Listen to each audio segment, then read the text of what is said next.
Thank you. So my name's Jayne Kavanagh, and I have to start off by saying I'm here under false pretenses because in the programme it says that I'm lead for LGBTQ plus teaching at UCL.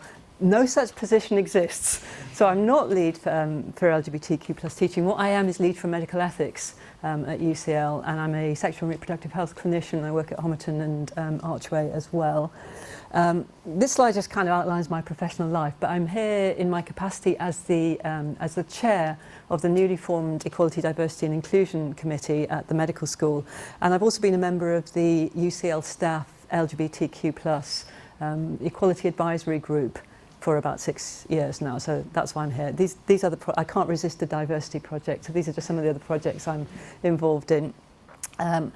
So what I'm going to do today is I'm going to spend 5 minutes talking to you about the new action plan that we've just developed at UCL Medical School, and then I'm going to hand over to my colleague Leyla, who's going to talk to you about one of the sessions in Year 5 that we've developed. So the action plan. So this has come from the EDI, the newly formed EDI committee, and so I lead the LGBTQ+ subgroup. So we drafted this action plan last month, and we focused on 4 areas: visibility, staff training, data, and then the undergraduate medical curriculum. So when we started to draft this, we thought, well, actually we need to think about what the aims of these 4 sections are to start with. So we thought, well, what LGBTQ plus visibility related events or activities, what are we aiming to do if we increase these things? And so we thought this. We wanted to enable staff, LGBTQ staff and students to be themselves at work. That was very important. We wanted to foster a sense of institutional belonging to UCL, medical school in particular, and to facilitate networking between LGBTQ people and allies. So those are our aims for our visibility section. And this is what we've done. The red boxes are events, activities that are embedded already. And orange boxes, which you'll see later, are things that are in place for this academic year. Everything else is coming soon, by the end of this academic year, but it's not embedded or in place yet. So already we've had a welcome event for all medical students, actually all LGBTQ medical students. Leyla spoke at it, I spoke at it, other LGBTQ staff spoke at it. We spoke about our personal lives, we spoke about our careers and our interests, so about 6 members of staff spoke at that. It was very successful. The students drank the bar dry 3 times. We had to do 3 alcohol runs. We couldn't get rid of them. We had to kick them out at the end of the night. We bribed the porter to stay later. It was very successful. And we're also supporting medical students to set up an LGBT student group. So I'm very impressed with your society, Harry. We haven't got anything at UCL Medical School. We used to have, but it was run by a year group, and when they left, the society folded, unfortunately. So we're in the process of supporting them to set up another society. And we're quite good with the stickers. So we've got really good UCL Central stickers, friends out at UCL and out of UCL, which we dot around offices and communal places. But we're aiming for an event per term. So we're going to have an event in February and then again in May in the 3rd term. So from now on we'll have 1 LGBTQ related event per term. The other activities relate to website and communications. So we're going to develop website pages, staff bios. We're going through so Gemma, who's sat with me, another colleague, is going through the UCLMS prospectus to make sure there's LGBTQ visibility in it. So those are the visibility related activities. Then staff training. So we have 2 sessions already set up in January. One to teach. So the first one is a staff training session for all medical school staff. So that's administrators, teachers, academics, on how to enable LGBTQ staff to be themselves at work. Then we will also train clinical and professional practice tutors on being inclusive teachers. So we're running those 2 sessions in January. And then we want to move on in the summer term to training personal tutors, support tutors as well, to support LGBTQ students. And quite ambitiously, we want to develop a toolkit for all MBBS teachers. There's an American document, a sort of toolkit, but it's 50 pages long. So even I struggle to read through the whole document. So we want to provide something that's kind of easy to read and very practical. So we'll be doing that by the end of the academic year as well. And then we want to design and roll out a comprehensive programme raising awareness about discriminatory behaviour, microaggressions, everyday isms across all our clinical sites and across the medical school as well. So that's quite an ambitious project. In terms of data, we just basically want to improve the data collection. At the moment, the medical school collects no data on LGBTQ people, either staff or students, so we want to put that in place. And we want to link protected characteristics data across the board to student evaluation and complaints so that we can see who's making complaints and whether there are any patterns there. And that actually is a GMC requirement now for all medical schools. So we want to get that in place. We will contribute to the staff survey, sexuality and gender related questions, and we're going to run focus groups with both students and staff about their experience of working and studying at UCL. So that will be in place by the end of the academic year. And finally, the Mds Curriculum. So again, what were the aims? What are the aims for these? Well, to integrate LGBTQ issues in the curriculum in a normalising way. So that was our top aim. And then to prepare students to be inclusive doctors. And we also wanted to get a session in every year. Apart from year 3 at UCL is a BSc year. So students go and choose their individual BScs. So they're not in the medical school. And then year 6 is final year. So their finals are in March. So the students are caught up with that. So we didn't plan to have a session in final year. But in the other 4 years, we want something in every year, if not 1, but 2 sessions. And so this is where we're at. So we are currently mapping the curriculum to see what LGBTQ plus content there is. And then we'll make recommendations when we've done that. We're developing vignettes for case-based learning. And we're going to review, we know there are 2 sessions not taught by us, 1 sociology session in year 1 and 1 endocrinology session in year 5. So we're going to get hold of those slides, review them, and then send recommendations if needed. And then this is our teaching. So in year 1 in January, there will be a small group session on enabling LGBTQ students to be themselves at university. And that will be an hour and a half in small groups. So we'll be training teachers to do that beforehand.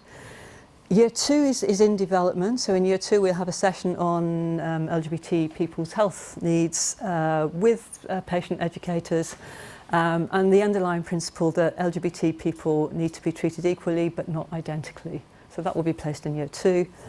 Year 4, we do a session on dealing with discrimination, which includes sexism, racism, and homo and trans and biphobia. And there's quite a lot of homophobia dealt with in that session. We will be, next September, including a session on inclusive history taking in year 4 as well. And in year 5, we have a whole morning dedicated to being an inclusive, so it's LGBTQ plus health, being an inclusive doctor. And that's what Leyla is going to talk to you about now. And we're also busy writing assessment questions, OSCE questions, and SBAs as well, which will be included in the end of year assessment for year 5 this year. Thank you. Yeah. Shut the door behind you. Try and get a bit of It's air. absolutely Okay. Yeah. It's pretty. It is pretty warm. Oh. Good evening. My name is Leyla. I'm currently an FY2 doctor working in UCLH, which is a central London teaching hospital. I'm here to talk about the session that I run. It's a whole morning session on being an inclusive doctor for UCL Year 5 students. So it is a compulsory session for all Year 5 students. It comes as part of what's called Anchor Week, which is a week of seminars, lectures, and it covers an absolutely massive spread from things like dermatology, rheumatology, LGBT. It's kind of a bit of a mishmash of everything, but this is where our session sits. So as I say, it's a half-day session. It's facilitated by qualified doctors who all self-identify as LGBT, and it's split into 3. So it's a 45-minute lecture, which I deliver, And it's made quite clear that the lecture is to talk about being an inclusive doctor.